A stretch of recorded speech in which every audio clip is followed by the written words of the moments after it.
morning and salutations. I feel like I'm in Cuba now after that new intro music. It sounded very like. I know I was trying to find something like upbeat and not jazz because What? I'm looking through all the free music that's on Canva and it's like jazz, musicals. I'm like, no.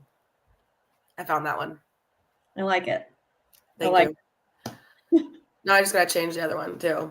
Anywho, good morning. Here we are again in our PJs. Well, I'm in my PJs. I just got out of the shower, so I got wet hair. And another kitty, of course. Who's surprised? Say hi, McGonagall. Well, you have like 7.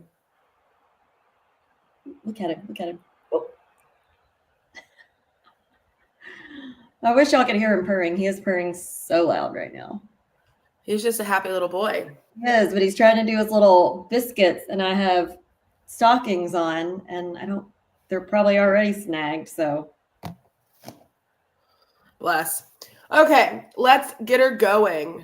We got a nice little episode to talk about today. We're going to go over the Oregon trip from start to finish, basically just talk about everything that we did this past weekend, starting with leaving on Friday morning, literally before the chickens and the roosters got up, and then coming home Monday morning, literally before the chickens and the roosters got up. So it was a fun little, what was that, 72 hours?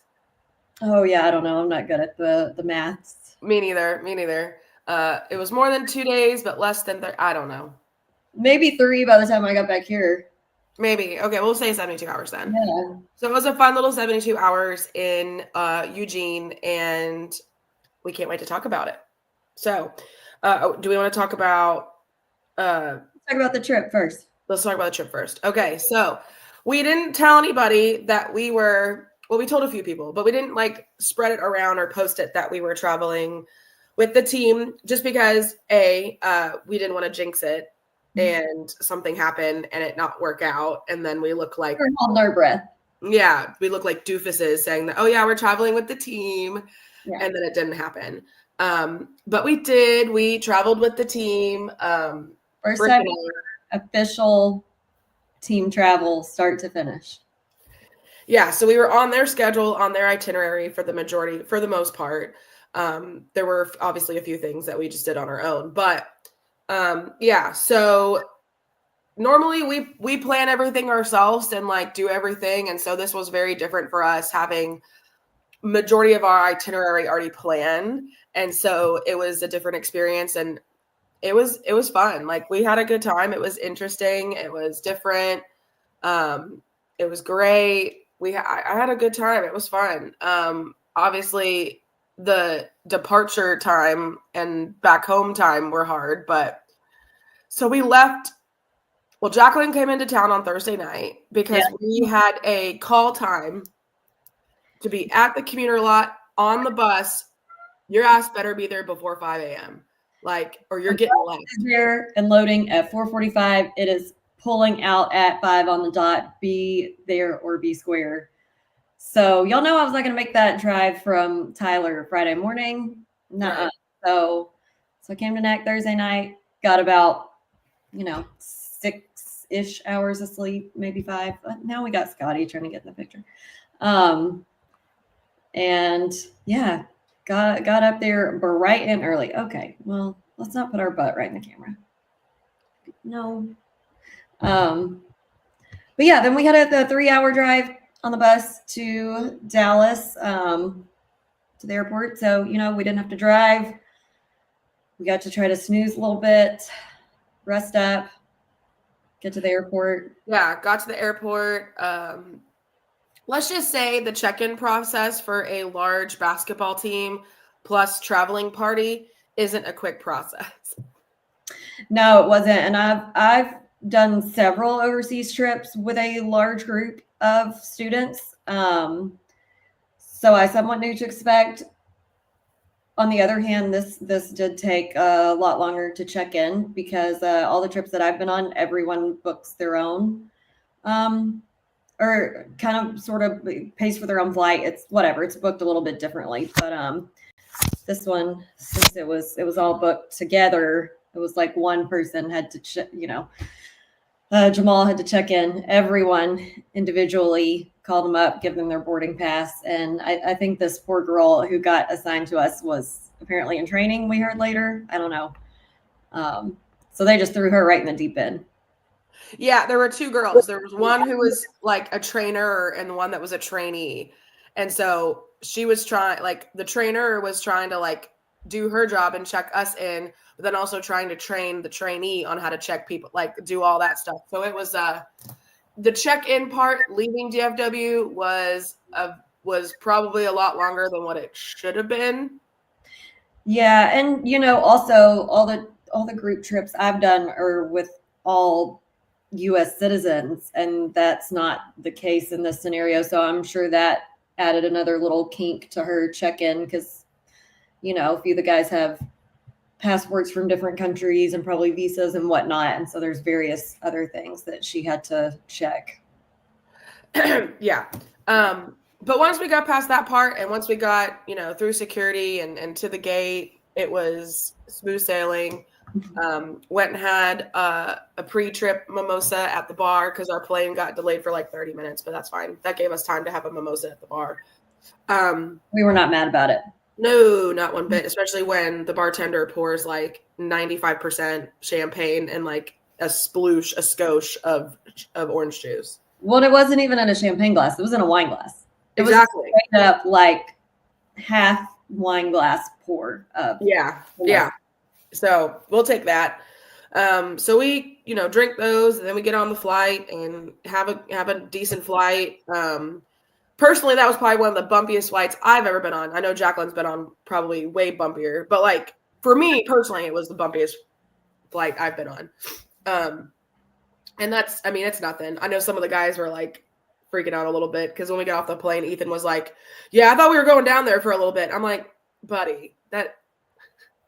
I was like, "No, man, I've literally thought I was dying before." And it was my first overseas trip. Yeah. We were flying from Houston to Frankfurt because that was where we switched flights. Yeah. It was literally so bumpy, and they were putting special announcements on the screens and saying stuff over the speaker, but we were flying Lufthansa, which is a German airline, so it was all in German.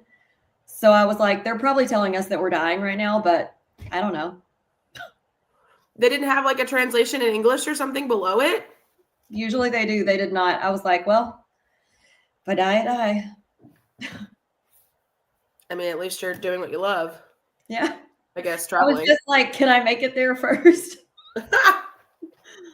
Anywho, we got there smoothly. Immediately met up with Matt, Poston, and Andy. Well, Andy was on our flight there So Andy was on our flight there. We didn't expect Andy to be there, but we should have known that he would show up the last second. But anyway, so we get there. We obviously have to hop on the bus to get from the airport to the hotel. We get to the hotel, and this, I mean, I knew we were staying at the Graduate, but I didn't do any research into the Graduate to see like what it was all about or the entirety of the story behind the Graduate by Hilton.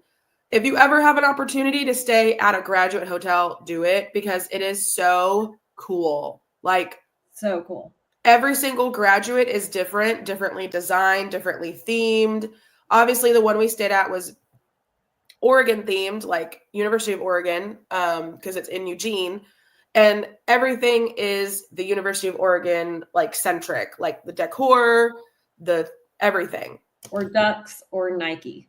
Yeah, exactly. Like it's all over this hotel. And like every single hotel that there's a Graduate at, every single city, it's usually in kind of collaboration with whatever university is in that city. So like, for example, they have like one in like Georgia. They have one in like Alabama. They have one in Biloxi, like at Ole Miss or not Biloxi. Oxford. That one. Ole Miss. Yeah. So they have them all over the place at all these different large schools. And it's just really cool. So every single one is different. Every single one is designed differently. I mean, everything from the lobby and the check-in reception area to the freaking room cards you get is all designed to the wallpaper in the bathroom, to the lamps, to the lights, the fixtures, the pillows on the bed, the bedding itself, like everything is themed to that hotel and that university, which I think is really, really cool. So if you ever have an opportunity to stay in a graduate hotel, do it just for the experience. Like, it's really cool. Highly recommend. It was very, very well maintained. Everybody there was super nice. Everybody in Oregon actually was super nice the entire time. Like, all of us were wearing basically SFA stuff the entirety of the weekend, and nobody was like rude or, I mean, they shouldn't be anyway, because they're Oregon and we're a small mid-major school. So we shouldn't be, I mean, if I was wearing my Ohio State stuff, this would be a different story, but obviously I wasn't. Anyway, so we had a really great, all in all, great time. I mean, on Friday, we had a little opportunity on the itinerary because there wasn't a lot of planned, like, on the team itinerary. So we had a lot of time to, like, kind of explore and do whatever, like go have dinner and food and shop a little bit. And then Jacqueline came away with how many pairs of shoes from the Nike store? So I made 3 trips to the Nike store. It was 1 block from our hotel. I did purchase 3 pair of Nikes, but I only brought back 2 because for the first time, I think, ever in my life, I packed a carry-on. I did not check a bag. I was so proud of myself. And so it was already a tight squeeze. And after the purchase of the second pair of shoes, I really wanted a 3rd pair in there.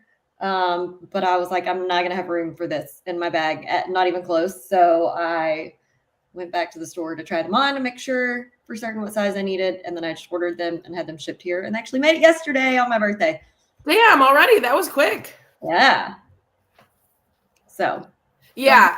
This one texted me the night before, and I was like, all right, so how's the packing going? She goes, actually, I got everything into a carry-on. I'm just going to carry on. I'm like, what? Who are you? I was shocked. And I was like, well, I don't want to be outdone by her. So I was like, let me shove all my shit in a carry-on. I struggled because I have my clothes are bigger. Let's just be honest. And so anyway, I had more girth to my suitcase. And even though I brought a carry-on size and intended to carry on, I still had to check it at the plane because it was obviously because I had the extender open. Yeah. Anyway. So I still carry on size today. So there was really no point, but I didn't have to pay for it. So, and that's all that matters. But yeah, next time I just don't give a shit and just bring my check bag and get it over and done with, and not have to worry about it. Anyway, so so a few other things from the trip. We went to a lookout spot. It was like literally 5 miles, 5 minutes-ish from our hotel, right around the corner, a cool little lookout area, scenic outlook where you can see the majority of Eugene from, and it was really nice before it started raining. It rains a lot there. If you didn't know, if you weren't aware, the Pacific Northwest, when they say it's rainy, it's rainy. It's rainy all the time, I feel like. But yeah, so it's funny because, like, say for example, in Texas, if it's pouring and raining out, you don't see dozens of people running around doing their errands and enjoying it. Like, they're pissed off, they're irritated, they're fumbling with their umbrellas, and they're trying to get back inside as quickly as possible. Oh, no, not the Pacific Northwesterners. They will continue to go about their day like this is just a normal thing, because it is for them. Yeah. And they don't bring umbrellas anywhere. They just wear raincoats, and they just continue. If it's rain in the forecast and you have plans to go do something, you're just still going to go do it. Like, you're not going to cancel because of the weather. Yeah, and I learned that when I went to Scotland, because I was very much trying to plan around what days it's supposed to rain, and they're like, you don't plan around the weather here. You just, whatever you're going to do, you do it, because you never know. Like, it's probably going to rain. And so, but it didn't, we tried not to let it hamper us. So. And yeah, it really didn't. I mean, we both brought our, our coats that are also raincoats. So I mean, like we still did stuff and didn't really care about the rain, honestly, because it was more, I guess, part of the experience. So we did some touristy things. We went to a couple places, ate some really good food, went shopping. And then the rest of the time, honestly, was just like we had team breakfast with the boys on Saturday and Sunday morning. We had dinner with the team on obviously Saturday night and Sunday night. And both were good. Yeah, yeah. And then obviously then went to the game on Sunday and had a fun experience at Oregon at the game. So obviously we'll talk about the game statistics and all the fun stuff about the game in a second. But in terms of experience, first of all, we get on the bus to go to the game. We already had to be checked out of the hotel, so we had to like maneuver we were able to get a little bit of a late checkout, which was actually very helpful. That way we didn't have to like figure out where to put our bags. And then anyway, so we left our bags in the room, went upstairs and got them, came down, loaded up the bus. Everybody loads up. And then we go the 10-minute drive down the street to the campus. And so we get to the freaking arena and I'm like, oh, they're going to let us out right here. Oh, no, no, no, no. They have a underground loading dock area under the arena. Like, this is big time shit. And so the whole ass bus pulls under the arena into the loading dock area, and that's where we get out. And so then, of course, I'm thinking, oh, then we'll have to like walk back up the ramp and like go to Will Call and get tickets. Oh, no, no, no. We go under the freaking arena and onto the court via the court access, like we're basically where the teams come out. And then we just walk up into our seats. And then we were given like working access media passes, basically. So that was nice. Yeah. We didn't even have to worry about tickets or nothing, Jesus. Yeah. And we had 2 hours till the game started. So we knew we had a little bit of time to, at least an hour or so walk around.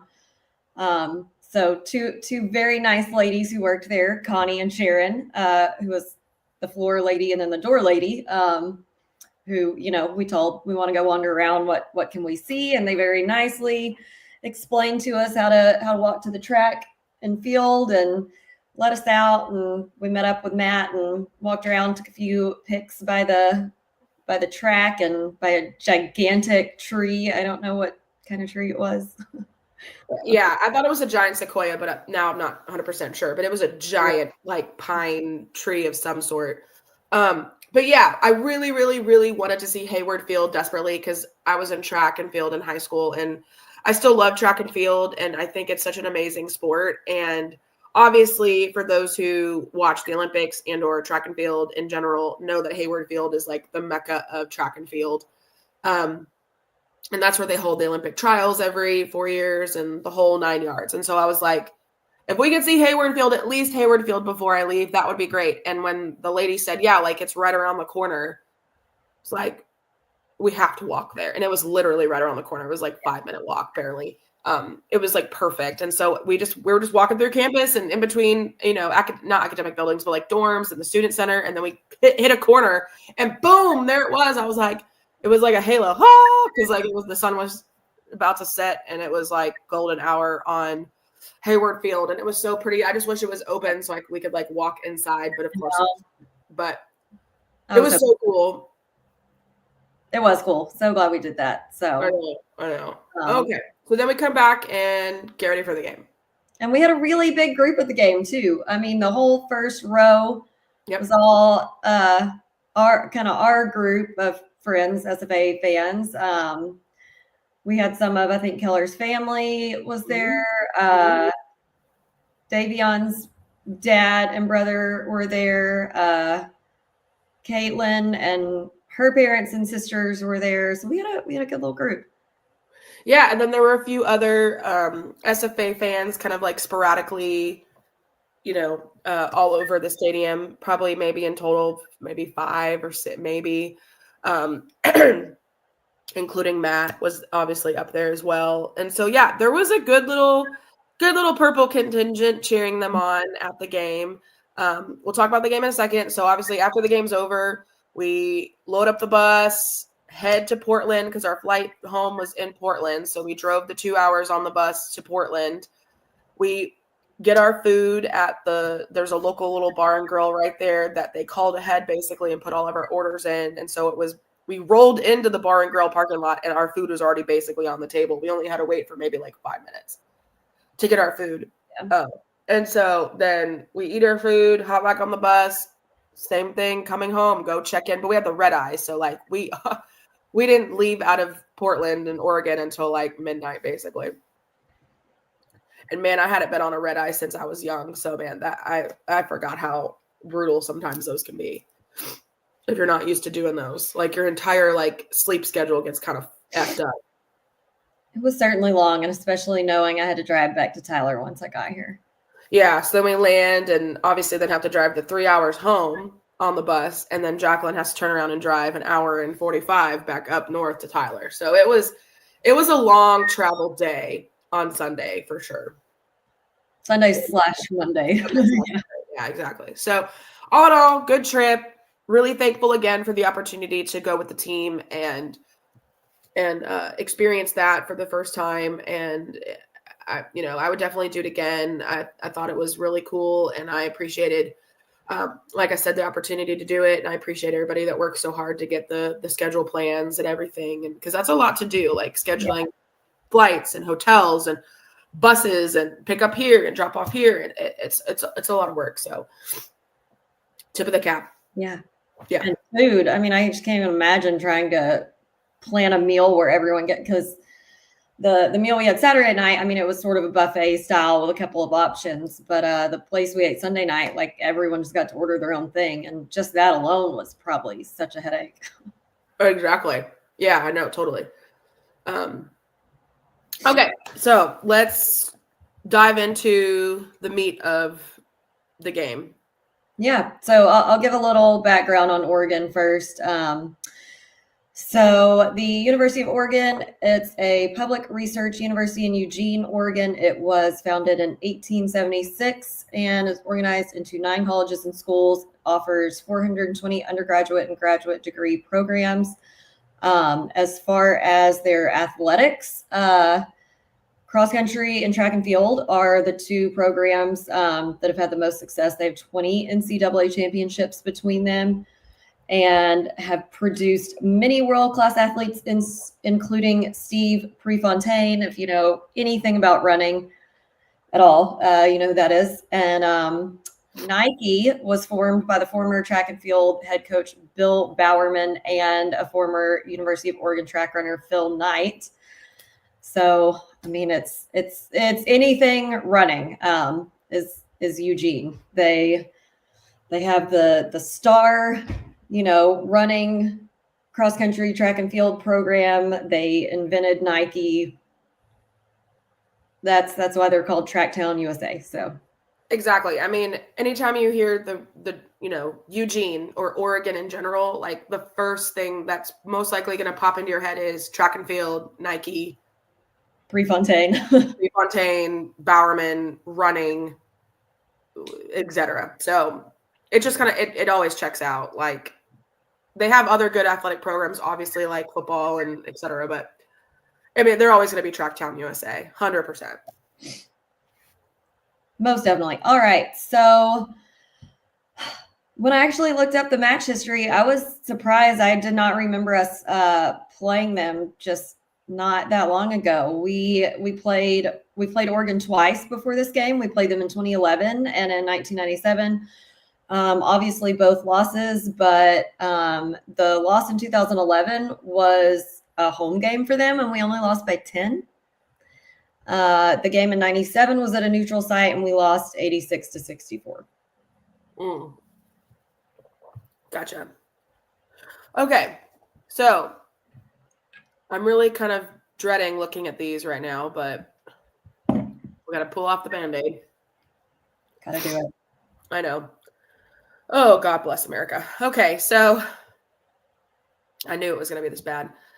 So looking at the standings, obviously we are not looking great in terms of conference.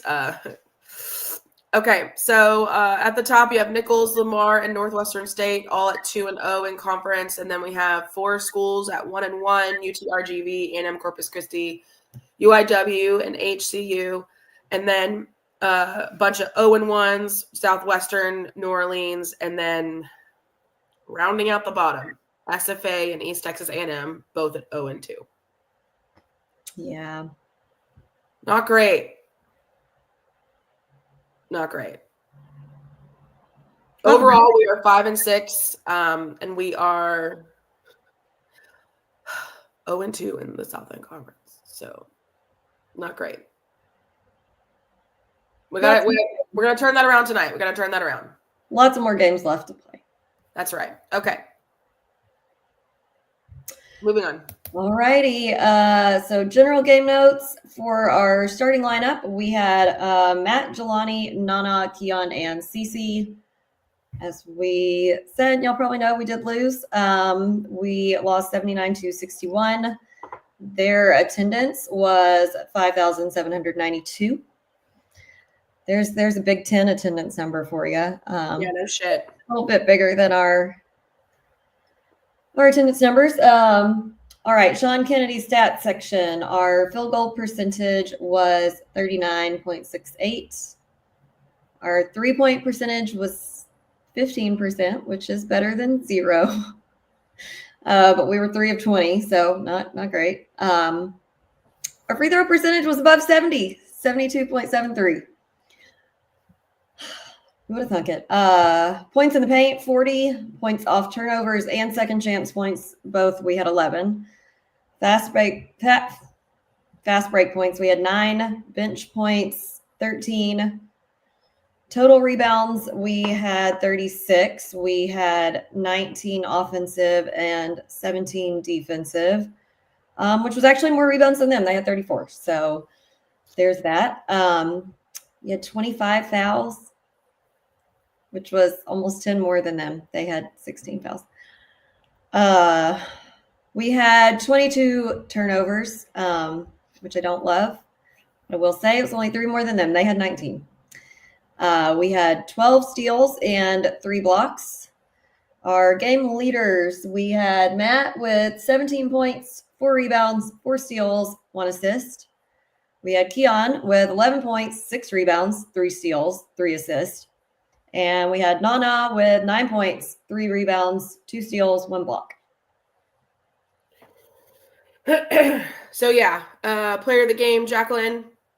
So I did say Matt, but I mean, pretty evenly, I would give it to Matt or Keon because, I mean, they both had double-digit points. Keon had 6 rebounds. Matt, 4 rebounds and 4 steals. Keon, 3 steals, 3 assists.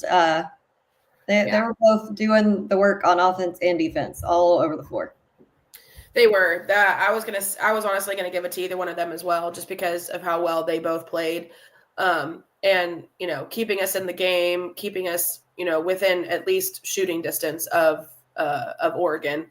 So yeah, both fantastic game from both of those guys. I agree. All right. So diving into feats of strength. Free throw percentage above 70. Happy about that. 100%. Honestly, it's a lovely thing to see that free throw percentage in the 70s. It is. Yeah, points in the paint also being in the 40s, being at 40 is fantastic. Love to see that. That is a great statistic there. This was a really, obviously, like, Oregon's no slouch. I mean, they're a top 25 team for a reason. I mean, I'm pretty sure when we played them, they were ranked number 12. So considering the game and the caliber of team that we were playing, like, I think that they, we as in the Lumberjacks held in there pretty well. Like, I agree. Obviously the statistics and the betting and the lines and everything were against us. I mean, I think they gave us like a 2% chance of winning. So, I mean, but still, I think all things considered, Some of the guys weren't 100% either. I mean, they were feeling a little bit under the weather as well. So I think all things considering, this game was decent. Now, obviously, Oregon didn't look 100% either. They didn't look like a top 25 team, to be fair, the entire time, but they had a few key players that obviously kept them in the game. And once you get a big lead like they had in the first half, it's hard to kind of like crawl and scratch your way back. But we did a pretty decent job of doing that. So, Yeah. I'm very pleased with how the game went. Obviously, would it have been nice to win and do a little upset magic and giant killer magic? Absolutely. Of course. But again, I think all things considered, I think that game went pretty well. I do too. I was not going to be disappointed if we could keep it under 20, and we did that. 100%. We could keep it under 20, I was going to be fine. I think that's what we said the whole time. Like if we can squeak out a loss, and if it's respectably under 20 points, like I'll take that as a win going home. Yeah. And they did. Of course, Kyle McDonald has to come and shit on our show here. I'm happy for them. I'm glad y'all did. That's awesome. He says, for those listening, just want to point out Utah Valley beat Oregon and Eugene 2 years ago. Love you guys. Thanks, Kyle. Went by. Appreciate that, buddy. Good for them. 2 years ago. Oregon was probably a different team 2 years ago. Were they top 25? I don't know. Don't remember. Anyway, so yeah. He says, but they gave up a 26-point lead in the WAC semis. That's still not me. Yeah, it that will hold you for a while, buddy. But we all have those games, and there's plenty of games that haunt us. Oh yeah, the day that we die. Notre Dame. Anyway, literally, I talked about that one with the guy in the Nike store, and I was like, too soon. Still too soon. Still stings. It will always sting. It doesn't matter how many years have passed. It will still sting. Yeah. Notre Dame will forever be a bane of our existence and a stain on our reality. Yeah. So again, all things considered, it was a good game on our end. Like, obviously the guys may feel differently. I'm sure they're very frustrated and they're tired of losing. I mean, they've lost 3 in a row. I get it. I totally understand, but they need to hold their heads high because that was a well-fought game. It's not like they gave up. They didn't stop trying. They didn't stop attempting shots, obviously. Right. Obviously. So, yeah. Yeah, I agree. Merry Christmas to you too, Mr. McDonald. Yeah, I agree. I know 3 losses in a row and that start to conference is not fun, and I get that, but this loss was nothing to be ashamed of, so at all. Not at all. Not at all. Okay, so ready to move on? Okay. Mm-hmm. The tradition of Festivus begins with the airing of grievances. I got a lot of problems with you people. Now you're going to hear about it. You. Okay. Where do you start? So, I'm gonna take it easy on them today, and I really don't have much to complain about besides the 3-point percentage. I still don't like that, and I don't love that 20 were taken if we can't hit any more than that. That's the only big gripe I'll have. No, I agree. I agree with that 100%. I think obviously that 3-point percentage just. I'm sure at the end, I know we were trying deliberately to take some just to make any effort at getting back in there. But again, if that's not hitting, like the 1 extra point per possession for hitting a 3 when the chances, like the probability is just not as high. Like you really need to just be trying to run it into the lane and perhaps maybe make a shot, perhaps maybe get fouled, especially when we're finally shooting above 70% from the free throw line. So I don't think that the 3 would be the way to go to get back in it. So that's literally my only grievance I'm going to have. Yeah, I mean, well, to be fair, I mean, they took the majority of the 3-pointers in the first half. I mean, they went 3 for 16 in the first half and then 0 for 4 in the second. Well, So here I was trying to give them the benefit of the doubt, and no. no, I know. But I mean, but they were, I mean, obviously at the very end, they were taking some and just not going in. Obviously 0 for 4. But yeah, the majority of them were attempted in the first half. So again, we've said this once, we'll say it again. Like, if it's not there, move on. Yeah. It's got to be frustrating for them because, again, like, obviously we know that there are some 3 shooters on this team, but I mean, you saw Matt, he went off for 5 in one night. And so it's there, it's potential, it's possible, but obviously, especially when you're getting defended as hard as we were with Oregon, I mean, they were a quick team. They were a fast defensive team. And so it just wasn't there. I think the strategy should have been just taking it into the lane and, trying to get fouled in the paint. Yeah. Obviously, we did take a lot into lane because we had 40 points in the paint. So, I mean, I don't know what else we could have done. Stop shooting the 3. Well, other than that, yeah. That's the only thing. That's the only thing. Other than that, yeah, exactly. So, I mean, it's just hard. It's kind of like rock in a hard place type of thing. You know what I mean? Like, what else can we do? Yeah. Other than stop shooting the 3 and focus more on, inside the arc. But I mean, again, at the end of the day, when you got guys that are, a couple inches taller than you and going off for 15 points. I mean, you got Brandon Angel played for 25 minutes and scored 15 points and had 6 rebounds and was, 6 to 7 from the free throw line, 4 or 5 from the field goal line, and 1 to 2 from the 3-point line. And he had 2 steals, and I mean, he was playing lights out. Same thing with Supreme Cook. He had 14 points. He was 4 for 8 from the free throw line. He was 5 to 6 from the field goal line. I mean, what are you going to do? Supreme Cook, which is a crazy name first of all. Love that name. Wild name. Supreme Cook. Love that. I mean, yeah, they had 4 guys that had double-digit points. Nate Biddle, Supreme Cook, and Jadrian Tracy as on top of Brandon Angel. So, yeah, I mean,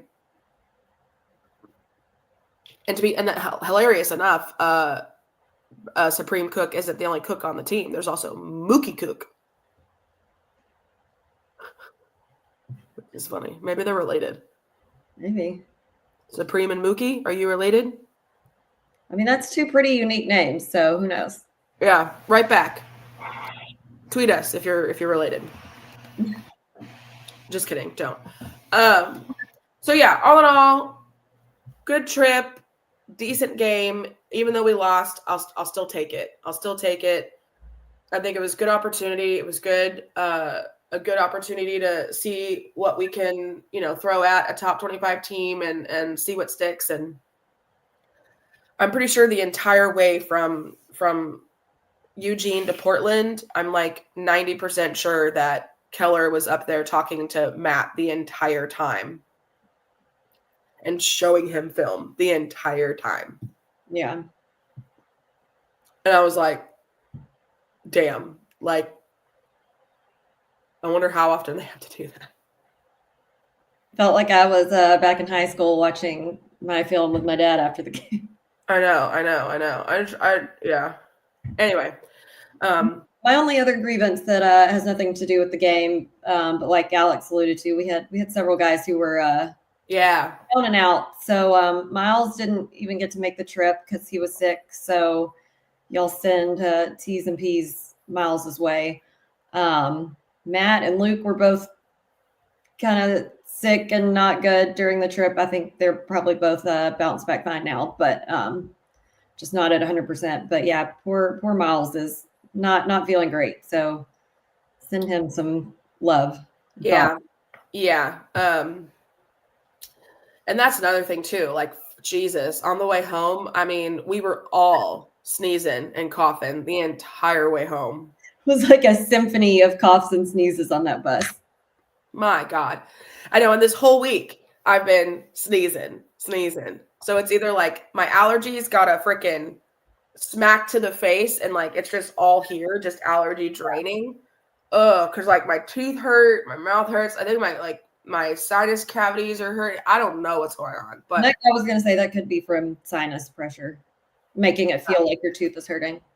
Yeah, and it might be. I thought about that yesterday. Like my tooth area is like hurting like right here.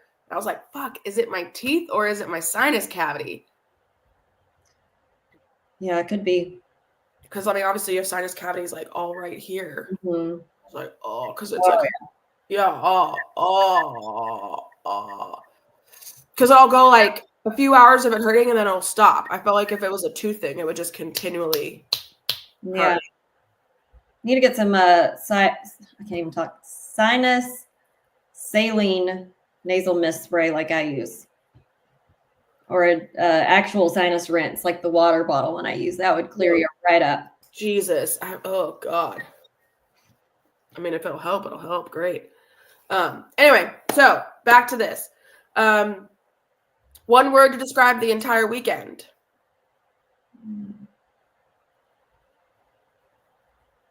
Oh my gosh, I don't know. I'll say stormy. Obviously we had rain the entire time almost. It wasn't like thunder, lightning. It was just cloudy. It looked stormy outside, but it was not. Or I'll say cloudy instead of stormy. I'll say cloudy. Cloudy. It was overcast. It was a little cloudy. It was a little dreary. But at the end of the day, it was a little partly cloudy because the sun came out a little bit and it was nice. I mean, again, it was a nice time. So cloudy with a chance of meatballs. No, yeah, it was obviously we lost, so that's also a little cloudy too. But all in all, it was a good time. Sometimes cloudy is nice. Yeah. I'll just say dynamic. It was constant. There was constantly something happening or changing. Ups and downs. Rainy, sunny, rushing around, tired, but having fun. Lost the game, but not too bad. Like there was just a lot going on. There was a lot going on. There was. Because again, like normally we plan the trips ourselves and like we have our own little like scheduled, like, well, today we'll go do this and today we'll go do that. But then we'll also just kind of, FAFO, like fuck around, find out. Like we'll just kind of do whatever. And then, but to have like most of our trip like planned for us was a new experience for us. So that was definitely a dynamic situation, trying to figure out what's up and what's down. So, yeah, very cool. Interesting. Definitely would do it again. At least now we know what to expect on a school trip sponsored planned thing. Yeah. All right, cool. So obviously coming up, we have a game tonight, 6:30 p.m. in the Sawmill versus who, Jacqueline? Texas Wesleyan. That's right. So we're hoping for a lovely turnaround and to get a dub going into the Christmas holiday. We need it. The guys, more importantly, need it. They do. Yeah. So if you're in the area, if you're free, please, please, please consider coming down for the game and cheering on the team. And they need your support. They need your love and they need their good cheers. I do, before we leave, want to give a shout out to the Lady Jacks. What a freaking win last night for them. Yeah. Lynn has these girls cooking. On fire. What a win versus San Diego State. I mean, double overtime, basically win 89, I think, to 80 was, I think, the final score. I'd have to double check and look, but what a win. That's a great win for them. I'm sure they're fucking feeling on top of the world right now. So shout out to the Lady Jacks. Huh? I said, as they should. As they should. Give them their giant killer moment. I don't know if San Diego State was a ranked team or not. I'd have to check on that, but definitely they're a solid program always. Yeah, exactly. Yeah, the Aztecs, I mean, they're a good program. So shout out to the girls. Shout out to the Lady Jacks for their amazing win last night. Love it. Love to see it. All right. So hope you guys will come out to the game tonight. Hopefully my tooth will stop hurting. And we will have a good night and a good weekend.